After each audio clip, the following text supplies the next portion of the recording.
Hi guys, welcome to B I money. Bitcoin और crypto currency market के अंदर एक बड़ी करेक्शन देखने को मिली। बिटकॉइन फिर भी स्टेबल लग रहा है, यहाँ पर $1,00,000 के ऊपर ट्रेड कर रहा है। इथेरियम भी थोड़ी सी 4-5% की करेक्शन के बाद में यहाँ रिकवरी दिखाता दिख रहा है। लेकिन ओवरऑल क्रिप्टो करेंसी मार्केट की बात करते हैं, दूसरे कॉइन्स की बात करते हैं, उन पे सबसे ज़्यादा डैमेज हुआ है और वही 2022-2023 के रेट के आसपास वो ज़्यादातर कॉइन आ चुके हैं। लेकिन बिटकॉइन और क्रिप्टो करेंसी के अंदर ये क्रैश हो क्यों रहा है, और उससे ज़्यादा इम्पॉर्टेंट आज की बात जो मैं करता हूँ, आज है 18 जून, FOMC की मीटिंग होनी है और वहाँ पे फेड के जो चेयरपर्सन है इंटरेस्ट रेट डिसीज़न पे होगा। अगर इंटरेस्ट रेट कम होता है तो आप कह लीजिए एक बड़ी चीज़ हो सकती है, लेकिन इसके चांसेस फ़िलहाल के लिए यहाँ कम दिख रहे हैं। लेकिन क्या न्यूज़ निकल के आ रही है, क्या सारा कुछ चल रहा है, वो इस वीडियो के अंदर मैं आपको बताने की कोशिश करूँगा। और साथ के साथ में हम यहाँ बात करेंगे कि हमें लग रहा है क्रिप्टो करेंसी मार्केट के अंदर क्रैश हो रहा है, लेकिन बड़े बड़े इंस्टीट्यूशंस, इनफैक्ट कंट्रीज़ क्या कर रही हैं और कैसे क्रिप्टो करेंसी को देख रही हैं। अगर ये वीडियो के अंदर आपको आइडिया ना लगे और आपको ना लगे कि भैया बिटकॉइन और क्रिप्टो करेंसी के अंदर कुछ तो है जो अंदर ही अंदर चल रहा है और बाहर से हमें दिख रहा है कि यहाँ पे इतना बड़ा क्रैश, छोटे मोटे शॉर्ट टर्म के अंदर ये सब चीज़ें चलती रहती हैं, लेकिन अगर बड़ी पिक्चर देखते हैं तो ये वीडियो को पूरा देखिएगा, एक आइडिया लग जाएगा कि असली में मामला चल क्या रहा है। यहाँ पर अगर आप चैनल पे पहली बार आए हो तो आपसे एक छोटी सी रिक्वेस्ट है, चैनल को सब्सक्राइब कर लीजिए। ये हमारा चैनल है बी आई मनी के नाम से, जिस पे हम कोशिश करते हैं चार्ट्स के माध्यम से आपको समझाने सिखाने की, और इम्पॉर्टेंट सपोर्ट मेंटेन कर रहा है बिटकॉइन। और आप देखो उसकी वजह से हम सारी चीज़ें अगर देखते हैं तो यहाँ पे ओवरऑल लगता है कि अभी बहुत कुछ होना बाकी है। तो हमारे चैनल को सब्सक्राइब कर लीजिएगा, वीडियो को लाइक और शेयर करिएगा ताकि ऐसी इंस्टेंट अपडेट आपको लगातार मिलती रहें।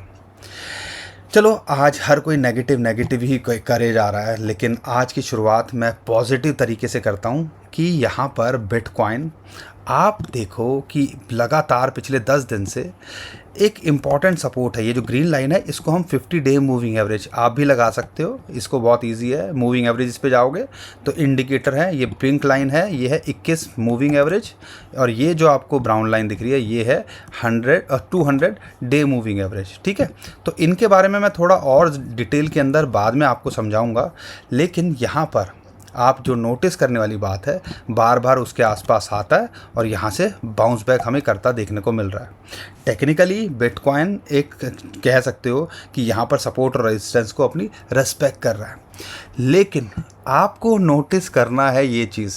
एक तरफ हमें दिखता है कि भैया मार्केट इतनी बड़ी उधेड़-बुन हो रही है, बिटकॉइन 1,03,000 $1,02,000 छू गया था, फिर रिकवरी कर रहा है। और ये हो क्यों रहा है? क्योंकि यहाँ पे बड़े बड़े इंस्टीट्यूशंस हैं, या आप कह लीजिए हम जैसे लोग हैं, आम आदमी हैं, जो डरे लुटे पिटे बैठे हुए हैं। और यहाँ पे एक ब्लैक रॉक है जिसने one of the biggest buying करी है कल, और 6,000 बिटकॉइन यहाँ खरीदे। इस ग्लोबल अनसर्टेनिटी के अंदर कोई अगर यहाँ पर टिका हुआ है तो वो एक ब्लैक रॉक दिखता है। और आप देखो लगातार 1,000, 3,000, 1,000, 2, 2,500, 2,500, 2,500, 6,000 सीधा। मतलब जब सबसे ज़्यादा बुरे हालात लग रहे थे, मार्केट यहाँ पे कल प्रेशर के अंदर थी, तो यहाँ पे इन्होंने 6,000 बिटकॉइन मतलब आप समझ लो $600 मिलियन से $700 मिलियन के बिटकॉइन खरीदे। अब 600-700 मिलियन अगर मैं आपको बताऊँ तो आपको आइडिया लगना चाहिए, मैं बात कर रहा हूँ यहाँ पे 5-6 हज़ार करोड़ रुपए की। और यहाँ पे ब्लैक रॉक अगर ETF के अंदर बाइंग हो रही है तो ज़्यादातर वो इंस्टीट्यूशंस करते हैं। तो ये कहीं ना कहीं आपको समझना चाहिए कि यहाँ पर एक तरफ तो हमें ये मार्केट दिख रही है और दूसरी तरफ यहाँ पे ये दिख रहा है कि फिडेलिटी भी सेलिंग कर रहा है। ठीक है, और लेकिन यहाँ पे ब्लैक रॉक इतनी बड़ी बाइंग कर डाली कल, और ये हम कैसे नज़रअंदाज कर सकते हैं? तो आप कह लीजिए जब भी डिप के अंदर मौका मिलता है यहाँ पे हमें एक बाइंग देखी जाती है, या ये बड़े बड़े इंस्टीट्यूशन इंटेंशनली मार्केट के अंदर मैनिपुलेट करके, या कह सकते हो बड़े बड़े जो नाम होते हैं कई बार बाइंग प्रेशर इसलिए बनाते हैं या सेलिंग प्रेशर इसलिए बनाते हैं ताकि वो डिप के अंदर बाइंग कर सके, और ये अभी हमें फ़िलहाल देखने को मिल रहा है। तो इन सारी चीज़ों को आपको ऑब्ज़र्व करना चाहिए। थोड़ा एक्सपीरियंस अगर आप मार्केट के अंदर टाइम दोगे, एक्सपीरियंस होगा, तो आप ओवरऑल देखोगे मार्केट के अंदर अनसर्टेनिटी है। ईरान इजराइल के ऊपर आपको पता है क्या कुछ चल रहा है, लेकिन यहाँ पर देखते हो पिछले हफ्ते 10 दिन से लगातार बिटकॉइन का पोर्टफोलियो पॉजिटिव के अंदर इन्फ्लो जा रहा है। तो हमें कैसे इस चीज़ को अंदर नज़रअंदाज करना है, अब ये आप डिसाइड कीजिए। लेकिन इसके अलावा जो बात समझने की है जिसकी वजह से मार्केट पे प्रेशर है, वो एक तो है ग्लोबल अनसर्टेनिटी हुई पड़ी है। ईरान इजराइल यहाँ पर एक दूसरे के ऊपर अटैक कर रहे हैं, और यहाँ पर ट्रम्प भी अनकंडीशनल सरेंडर के लिए बोल रहे हैं ईरान को, और ये बात निकलने लगी है कि हो सकता है यूएसए भी ज्वाइन कर ले। अगर ऐसा हो जाए इस लड़ाई को तो कहीं ना कहीं एक बड़ा रूप और ये ले सकती है, तो इसकी वजह से और अनसर्टेनिटी है। और अगर आप देखते हो कि यूएसए की मार्केट के अंदर ओवरऑल देखते हैं उसका थोड़ा सा प्रेशर देखने को मिल रहा था, लेकिन फाइनली यूएसए की मार्केट के अंदर कल रात को पॉजिटिविटी आई थी। और अगर आप देखते हो जो इम्पॉर्टेंट बात है वो है ये चीज़, क्योंकि ग्लोबल अनसर्टेनिटी के बाद में जो क्रूड ऑयल है वो अच्छा खासा पंप कर गया था। तो हमें ये सारी चीज़ों को देखना है। कल भी यूएसए की मार्केट प्रेशर के अंदर थी, अभी फ्यूचर्स इसके पॉजिटिव दिख रहे हैं, लेकिन इसकी वजह से भी मार्केट के अंदर प्रेशर था। दूसरा, आज है एक इम्पॉर्टेंट दिन, क्योंकि यहाँ पर आज जो है एफओएमसी की मीटिंग होनी है, और चांसेस बोले जा रहे हैं कि यहाँ पर फेड जो है शाम को या रात को 11 बजे के आसपास अनाउंसमेंट आती दिखने को मिल सकती है कि यहाँ पे एक्सपेक्ट नहीं कर रहे हैं, यही फोरकास्ट किया जा रहा है कि कोई भी रेट चेंज नहीं होगा। अब इंटरेस्ट रेट चेंज होना बहुत ज़रूरी है, लेकिन फ़िलहाल अगर मैं पॉली मार्केट पे देखता हूँ, या आप कह लीजिए एक्सपर्ट की राय समझते हैं, तो उनका कहना है कि भैया मुश्किल है यहाँ पे फ़िलहाल अभी हमें कोई इंटरेस्ट रेट कट होता नहीं दिखेगा। लेकिन अगर एक, क्योंकि डोनाल्ड ट्रंप ने प्रेशर बनाया हुआ है, अगर कट हो जाता है तो क्या कहानी होगी। अगर कट हो जाए तो आप उम्मीद कर सकते हो यूएसए की मार्केट, ग्लोबल मार्केट एक बड़ा पंप लेते देखने को मिल सकती है, और फिर जो है कहीं ना कहीं बिटकॉइन और क्रिप्टो करेंसी भी बूस्ट होता देखने को मिल सकती है। तो ये भी एक इम्पॉर्टेंट फैक्टर है जो मैनिपुलेटर्स बहुत अच्छे से प्ले कर रहे हैं, और इसकी वजह से हमें पिछले 1-2 दिन से वॉलेटिलिटी देखने को मिल रही है, और मार्केट यहाँ पे प्रेशर में देखने को मिल रही है। अब ये ओवरऑल न्यूज़ चल रही है।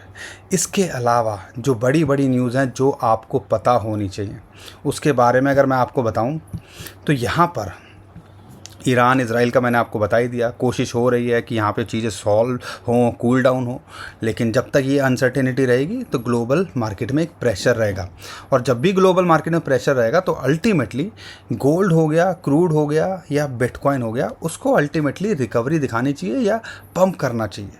लेकिन एफओएमसी की मीटिंग हो रही है, उसका एक प्रेशर है। लेकिन जो कंट्रीज़ हैं वो क्या कर रही हैं, 2 बड़ी कंट्रीज़ के बारे में आज बताऊंगा, और वो सारी जो है एशिया के अंदर आती है। एक वियतनाम, उसने लीगलाइज कर दिया है क्रिप्टो करेंसी को 1 जनवरी से। प्रॉपर यहाँ पर उनके जो नए रूल के हिसाब से जो है यहाँ पर क्रिप्टो करेंसी लीगल होगी, मान्य होगी। तो ये एक बड़ी न्यूज़ है। दूसरी, अगर मैं आपके साथ में बड़ी न्यूज़ की बात करता हूँ, वो निकल के आई है थाईलैंड से। थाईलैंड ने भी एग्जम्प्ट कर दिया, मतलब कोई भी अगर आप कमाई करते हो क्रिप्टो के ऊपर तो अगले 5 साल तक वहाँ पे आपको कोई टैक्स नहीं है, कोई कैपिटल गेन टैक्स नहीं है। तो 2 बड़ी न्यूज़ हैं जिसकी वजह से कहीं ना कहीं ऐसा लग रहा है कि अब कंट्रीज़ भी इन्वॉल्व हो रही हैं, तो हम कैसे इसको इग्नोर कर दें। यहाँ पे जेपी मॉर्गन की बात करते हैं, one of the biggest US का या वर्ल्ड का इन्वेस्टमेंट बैंक है। उसने जेपीएमडी ट्रेडमार्क एप्लीकेशन फाइल किया है डिजिटल ट्रेडिंग के लिए और क्रिप्टो पेमेंट सर्विसेज के लिए। ये एक बड़ा नाम है, कहीं ना कहीं कोई लोग तो ये भी बोल रहे हैं कि शायद इसने एंट्री करनी है, इसलिए बिटकॉइन और क्रिप्टो करेंसी मार्केट पे इन्होंने प्रेशर बनाया हुआ है। ओवरऑल सारी चीज़ें चल रही हैं और यहाँ पे ट्रम्प की जो कंपनी है ट्रूथ सोशल, उसने भी फाइल कर दिया है बिटकॉइन ETF। यहाँ पे बड़े बड़े और इंस्टीट्यूशंस की बात करते हैं, माइकल सेलर, उसने 10,000 बिटकॉइन खरीदे। उससे पहले अगर मैं बात करता हूँ यहाँ पे मेटा प्लैनेट, उसने 1100 बिटकॉइन खरीदे थे। उनके पास टोटल 10,000 बिटकॉइन हो गए हैं। उनका टारगेट है कि यहाँ पर 2,10,000 बिटकॉइन टोटल, यानी कि 1% जितना भी बिटकॉइन बनेगा वो कम से कम होल्ड करें। इसके अलावा एक और इंटरेस्टिंग बात है, वो है बैंक ऑफ अमेरिका से। उन्होंने बिटकॉइन को one of the greatest innovation की जो है बताया है पिछले 1000 साल के अंदर, और बाकायदा उन्होंने ये चार्ट शेयर किया। तो कहीं ना कहीं बैंक्स जो है इस चीज़ को इग्नोर नहीं कर पा रहे हैं। तो आपको ये समझना पड़ेगा बिटकॉइन के अंदर अभी भी पॉजिटिविटी है, माहौल बना हुआ है, एक प्रेशर शॉर्ट टर्म की वजह से रहता है, लेकिन ओवरऑल देखते हैं क्रिप्टो करेंसी मार्केट के अंदर एक पॉजिटिविटी हमें देखने को मिलती है, खासकर बिटकॉइन को लेके, क्योंकि ये गिव अप नहीं कर रहा है और 1 महीने से ऊपर हो गया है, ये $1 लाख से नीचे इसने क्लोज नहीं किया, which is a good signal. ठीक है, तो ये ओवरऑल चल रहा है। उम्मीद करता हूँ आपको चीज़ें समझ में आ रही होंगी। तो हमारे चैनल को सब्सक्राइब कीजिए, नया चैनल है ये हमारा, जिसमें हम कोशिश करते हैं स्क्रीन के माध्यम से, बहुत सारे लोग बोलते हैं इन्फॉर्मेशन चार्ट्स अच्छे से हमें समझाओ, तो ये आपकी जो है मदद कर सकता है ये हमारा चैनल। तो चैनल को सब्सक्राइब और वीडियो को लाइक ज़रूर करिएगा। ओवरऑल ये सारी न्यूज़ और अपडेट थी, लेकिन अब बात करते हैं टेक्निकली बिटकॉइन का क्या चल रहा है। यहाँ पर पिछले 10-12 दिन के अंदर देखोगे तो 50 डे मूविंग एवरेज, जो कि एक इंपॉर्टेंट सपोर्ट निकल के आती है, वहाँ इसको सपोर्ट मिल रही है, जो कि अभी फ़िलहाल $1,04,000 के आसपास सपोर्ट है। कल इसको बाउंस बैक किया जो है, इसके नीचे आया था, पहले भी इसके नीचे आया, लेकिन इसके नीचे क्लोज नहीं हो रहा, जो कि एक अच्छा बुलिश सिग्नल है। तो फिलहाल एक सपोर्ट यहाँ मिल रही है और एक रेजिस्टेंस, ये जो पिंक लाइन है 21 डे मूविंग एवरेज, वो इसके लिए एक रेजिस्टेंस है, वो आती है $1,06,000 के आसपास। तो अभी इसी चीज़ के अंदर है। अगर हम चाहते हैं कि नया ऑल टाइम हाई बनाए तो इसके ऊपर ये जाना चाहिए, और अगर यहाँ ये मेंटेन करता है नथिंग टू वरी, तो आप कह लीजिए 1,03,000 से $1,02,000 के आसपास फिलहाल एक सपोर्ट जोन बिटकॉइन को मिलता है, क्योंकि यहाँ पे एक फिबोनाची की रेशियो आती है 1.618। तो ये 2 लेवल्स हैं जिनको हमने देखना है। एक तो ये 1,02,000 से $1,03,000, और दूसरा है एक $96,000 से लेके यहाँ पे $94,000, या आप कह लीजिए टोटल जो है ये जो रेंज है 90 से $95,000 के बीच में, क्योंकि यहाँ पे निकल के आती है 200 day moving average, 100 day moving average, Fibonacci की रेशियो 1.414।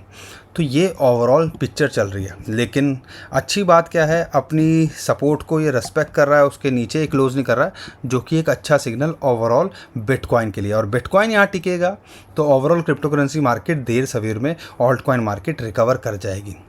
तो ये शॉर्ट टर्म में देख रहे हो तो इस हिसाब से देख सकते हो, लेकिन लॉन्ग टर्म में जब मैं इतनी बड़ी बड़ी बाइंग देखता हूँ तो मुझे लगता है कहीं ना कहीं 2025 में अभी बहुत कुछ होना बाकी है।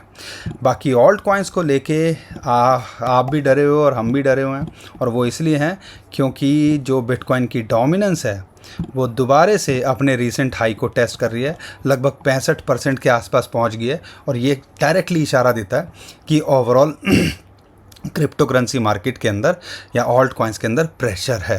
तो ये हमें देखना है, इसका कूल डाउन होना या 60% के आसपास आना बहुत ज़रूरी है, अगर हम चाहते हैं कि ओवरऑल मार्केट के अंदर एक बड़ा हमें पुश या एक ऑल सीज़न आता देखने को मिले। बाकी ओवरऑल कॉइन्स की बात करते हैं तो इथेरियम वही चीज़ हुई इसके साथ में जिससे पहले हुई थी। यहाँ पर 200 डे मूविंग एवरेज, ये जो ब्राउन लाइन आपको दिख रही है, वो इसके लिए रेजिस्टेंस निकल के आ रही है। बार बार ये यहाँ हिट करता है, लेकिन वहाँ से रिजेक्ट होता देखने को मिलता है, और एक बार ऐसा दोबारा देखने को मिला। और फिलहाल 50 डे मूवी है जो कि लगभग $2,450 के आसपास आती है, और फिबोनाची की रेशियो 0.38, वो इसके लिए सपोर्ट का काम कर रहा है। तो जब तक यहाँ है नथिंग टू वरी। और फिर एक इम्पॉर्टेंट सपोर्ट लगभग 2100-2000 डॉलर के आसपास है। तो अगर हम चाहते हैं कि इथेरियम कुछ अच्छा करे तो ये लेवल को देखना है जो कि आता है 2600 से लेके 2800 डॉलर के बीच में, 2875 डॉलर के बीच में। अगर इसको ब्रेक करेगा तो हम उम्मीद करते हैं आने वाले टाइम के अंदर ये 3400-3500 डॉलर को भी ट्राई करता देखने को मिल सकता है। सोलाना के ETF को लेके बहुत बड़ी न्यूज़ निकल के आ रही है। बहुत सारे ETF की जो कंपनीज़ हैं वो यहाँ पर जुलाई के अंदर इसके ETF लॉन्च होते देखने को मिल सकते हैं। बहुत सारी चीज़ें चल रही हैं। अगर ऐसा होता है, अभी 100 डे मूविंग एवरेज की सपोर्ट मिल रही है, 21 वीक मूविंग एवरेज की सपोर्ट मिल रही है। अगर यहाँ मेंटेन करता है या 140 के आसपास अगर ये मिले आपको तो एक अपॉर्चुनिटी की तरह लगता है। यहाँ पे एक अपॉर्चुनिटी है इसके अंदर। ये भी शॉर्ट टर्म में 160 से 170-180 डॉलर का जाने का पोटेंशियल रखता है। लॉन्ग टर्म में इथेरियम या ये दोनों पोटेंशियल रखते हैं एक बड़ा कुछ करने की। XRP को लेके अगर $2 के नीचे मिलता है, इसके अंदर कुछ खास मोमेंटम अब नहीं आ रही है, लेकिन $2 के नीचे मिले या उसके आसपास मिले एक अपॉर्चुनिटी है। ये भी पोटेंशियल रखता है ऑल टाइम हाई को छूने का। ADA एक बाइंग जोन के अंदर है, $0.6 के आसपास, और एक जो है आधे डॉलर के आसपास अगर अपॉर्चुनिटी मिले तो इन लेवल्स को हमने देखना है। ADA लॉन्ग टर्म में आपको हो सकता है अपना ऑल टाइम हाई छूता देखे। कम से कम ये अपना $1.25 के आसपास का तो पोटेंशियल रखता ही है जाने का इस 2025 के अंदर। तो इस पे भी नज़र बना के रख सकते हो। बाकी AI से रिलेटेड अगर देखते हैं बात, तो यहाँ पर नियर को देख सकते हो। नियर ऑलमोस्ट $2 के आसपास है, $8 तो ये अपना रिसेंटली अभी होके आया था दिसंबर में। तो वहाँ तक जाने का पोटेंशियल पूरा रखता है ये शॉर्ट टू मिड टर्म में। तो इस हिसाब से इसके ऊपर भी फोकस किया जा सकता है। अगर मैं बात करता हूँ सुई, अगर सुई को देखते हैं, क्योंकि यहाँ पे अगर देखोगे $3 के नीचे मिल रहा है, $2.8 के आसपास। ये एक अच्छी रेंज है। एक यहाँ देख सकते हो सुई को, और एक जो है आप अगर ये $2 से लेकर $2.2 के आसपास आ जाए तो इस जोन में दो लेवल्स पे हैं जिस पे फोकस किया जा सकता है। बाकी बहुत सारे कॉइन्स हैं जो आप हमसे लगातार पूछ रहे हो, आप हमसे कमेंट में पूछते रहिए, हम कोशिश करेंगे उनके बारे में बताने की। गाला को फोकस कर सकते हो, 0.015 के आसपास मिल रहा है, एक बाइंग रेंज के अंदर ये है। अगर यहाँ से बाउंस बैक करता है तो ये भी 20-25% का शॉर्ट टू मिड टर्म में पोटेंशियल रखता है। ऐसे अगर पेपी की बात करते हैं 10,000 के आसपास आ गया है, लेकिन अगर ये 8-8,500 पे आ जाए तो एक अपॉर्चुनिटी हमें इसके अंदर भी दिखती है। शीबा 1200 के नीचे मिल रहा है, बाइंग रेंज से भी जो हमारी है उसके नीचे है, तो कहीं ना कहीं पोटेंशियल रखता है। शॉर्ट टू मिड टर्म में ये भी 20-50% का पोटेंशियल रखता है। बाकी दोस्तों यहाँ पर मार्केट बड़ी वर्टाइल है। आज का दिन और थोड़ा वर्टाइल हो सकता है और उसका रीज़न है FOMC की मीटिंग आनी है। तो यहाँ पे हमने सारी चीज़ों को देखना है। शॉर्ट टर्म में लाइंस पे ट्रेड करना है, स्टॉप लॉस लगा के चलना है, और लॉन्ग टर्म के हिसाब से देख रहे हो तो ओवरऑल जैसी न्यूज़ है और जो सब कुछ निकल के आ रहा है मैंने आपके सामने रख ही दिया है। तो यहाँ पर उसके हिसाब से आप सारी चीज़ें करने की कोशिश कीजिएगा और अपने फाइनेंशियल एडवाइज़र से पूछ के कुछ कीजिएगा। उम्मीद करता हूँ आपको आज की वीडियो हमारी पसंद आई होगी। वीडियो पसंद आई तो वीडियो को लाइक, चैनल को सब्सक्राइब और शेयर कर दीजिएगा। टेलीग्राम का लिंक हमने नीचे डिस्क्रिप्शन में दे दिया है इंस्टेंट अपडेट के लिए, वहाँ पर भी आप हमें फॉलो कर सकते हो। अभी के लिए टेक केयर, बाय बाय।